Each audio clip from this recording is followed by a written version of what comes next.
Court के आगे आप कुछ भी नहीं जा सकते, क्योंकि जब जज की ट्रेनिंग होती है ना, आप लोग में कोई एलएलबी कर रहा है, आप में से कोई भी, बहुत कम लोग एलएलबी करते हैं, लंबा कोर्स। आप कर रहे हैं एलएलबी, चलिए बड़े, आप भी कर ली कर रही हैं? अभी कर ली? बार एसोसिएशन से नंबर मिला आपका लाइसेंस के लिए? इस बार बढ़िया है, तब लेके रखा कीजिए। ऐसा जरूरी है, वकील सबसे कोई नहीं उलझता है, बाप रे बाप। देख लो जी, उसको जगह दे देता।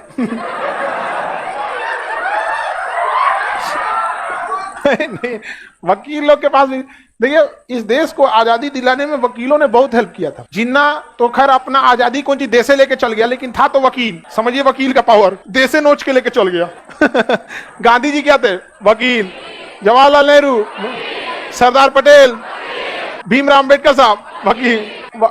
उस समय इंजीनियरिंग का उतना महत्व नहीं था, वकील का ज्यादा था यहाँ पर, क्योंकि अंग्रेज सब किसी को बढ़िया से तूर देता था सब, और वकील जाके डट के बात कर देता था। तो वकालत वगैरह ना बहुत लंबा चीज होता है वहां पे। और ना वकील बनने के बाद आपको किसी सीनियर के अंडर में रह के 8 साल 10 साल तक क्या करना पड़ता है, बड़ी लंबा प्रोसेस जो है, हर लोगों को एकदम बराबर ट्रीट करता है। तो वकालत जब करते हैं लोग ना, तो वकालत एलएलबी के बाद जितना वकील पढ़ा होता है उतना ही जज पढ़ते हैं। तो जज की ट्रेनिंग का एक खास हिस्सा होता है कि आपके पास कितना भी बड़ा अधिकारी रहे और कितना भी गरीब इंसान रहे, सबको बराबर दिखिएगा। हमको तो कभी कभी लगता है कि जज इसको ज्यादा ही सीरियस ले लेते हैं, बड़े वालों को और दाब देते हैं। बढ़िया, अगर जान गए कि बड़का अधिकारी है तो जज तो बाप रे बाप, उनको तो रोआ देगा। हमको लगता है इस बात को जज साहब लोग बहुत सीरियस ले लेते हैं, और जरूरी भी है, बाकी लोगों को समझ में भी आए कि देश के ऊपर नहीं हो। समझ में आएगी नहीं आएगा? अच्छा, जज को इतना पावर दिया गया है, लेकिन उनको बांध दिया गया है कि जब तक मुकदमा नहीं होगा आपका कोई पावर नहीं, कोर्ट के बाहर कोई पावर नहीं है। सबको, संविधान को बहुत अच्छे से रखा गया कि सुप्रीम कोर्ट के जज से राष्ट्रपति सलाह मांग सके। सुप्रीम कोर्ट के जज से राष्ट्रपति सलाह मांग सके। सलाह को कहते हैं परामर्श। क्या मतलब है? परामर्श।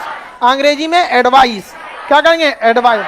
समझ गया? एडवाइस का मतलब ये होता है कि हम उसे मानने के लिए बाध्य नहीं है। इसलिए डॉक्टर लोग देखिएगा ना, लिखता है परामर्श का समय 10 से 4, मतलब हम जो दवाई लिखेंगे जरूरी नहीं कि आप वही खाइए। समझ में? वो टेक्निकल भाषा है, जो खा के उलट गया तो हम फंस जाएंगे। कहेगा परामर्श दिए थे कि ये ठीक है। बहुत सारी मौत गलत दवाइयों की वजह से हो जाती है, और ये ऐसा नहीं कि हर बहुत बड़ा पूरे वर्ल्ड लेवल पे ऐसा चलता है, गलत दवाइयों की वजह से बहुत सारी मौत हो जाती है। आगे बढ़े तो देखिए, सुप्रीम कोर्ट के जज से कौन सलाह मांग सकता है? सलाह कौन मांगेगा?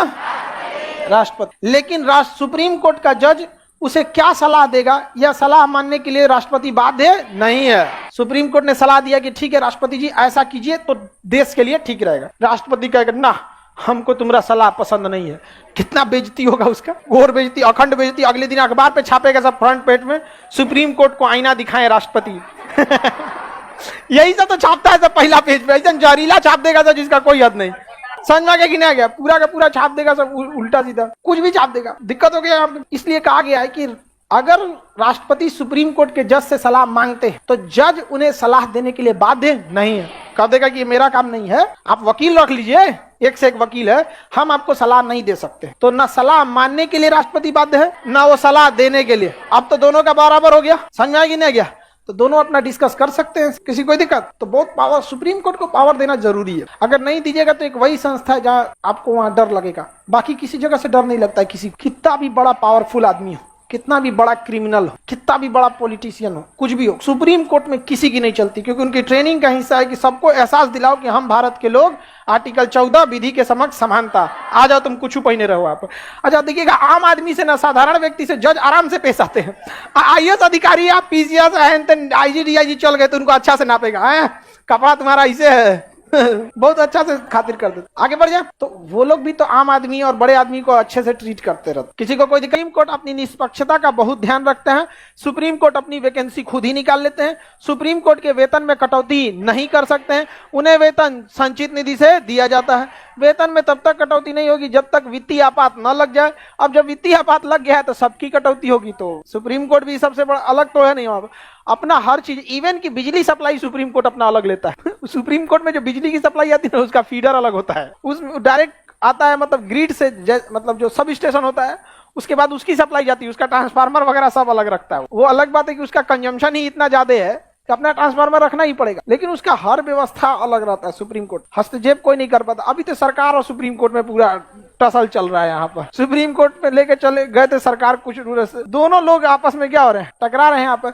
लेकिन सुप्रीम कोर्ट को ऐसे नहीं कोई बांध सकता है। रीजन क्या, जो लिख दिया बाकी लोग को मानना पड़ेगा, वो नजीर बन गया। अब पूरे देश को मानना पड़ेगा, आर्टिकल 141 मानना है पड़ेगा, नहीं मानेंगे तो व्यवस्था कर देगा। हाईकोर्ट, इलाहाबाद हाईकोर्ट एक इनकम टैक्स के कमिश्नर को बुलाया कि आपसे जांच करनी है, आइए, तो नहीं गए। अगले दिन को 1 हफ्ता जेल भेज। बताइए अपराध क्या था पता है, बुलाए थे डेट पे, नहीं गए थे, 1 हफ्ता का जेल। करें कि साहब हम प्रतिष्ठित पद पर हैं, हमें जेल मत भेजिए, अर्थदंड लगा दीजिए, जुर्माना लगा दीजिए। जैसा आपका मूड ठीक था ना तो अर्थदंडो लगा देते, कहते ठीक है जेल में